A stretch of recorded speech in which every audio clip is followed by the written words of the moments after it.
Steel plant కూడా private పరం చేస్తానన్నారు. అలా చేస్తే వాళ్ళు మనలానే వీధి పడినట్టే. మొత్తం లాభాలు వచ్చేవన్నీ ప్రైవేట్ కాంట్రాక్టులకి ఇస్తే ఏం లాభం?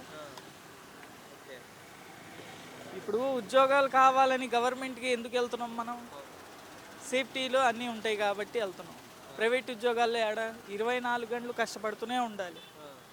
దాంట్లో అయితే రూల్ ప్రకారంగా 8 గంటలు లేదా 12 గంటలు చేసుకొని టైం టు టైం వెళ్తారు. దీంట్లో అయితే అలా. ఓకే. అన్న చూస్తున్నారు అన్న ఇప్పుడు ఉన్నటువంటి ఆర్టీసీ బస్ స్టాండ్ కూడా లూలు మాల్‌కి ప్రైవేట్ పరం చేస్తున్నారు. చేస్తానంటున్నారు. అది ఏమో నాకు తెలిసి చెయ్యరు అనుకుంటున్నాను. క్యాబినెట్‌లో కూడా ఆమోదం. పెడుతున్నారు, బిల్లు ఇంకా పాస్ అవ్వలేదు కానీ. 3 ఏళ్లలో అమరావతి కంప్లీట్ అయిద్దా?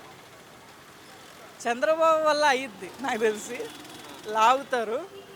లేదంటే 2 సంవత్సరాలైనా అసలు మొదలు అయ్యాయో లేవో తెలియదు మాకు అంతే. ఓకే. సరేనా?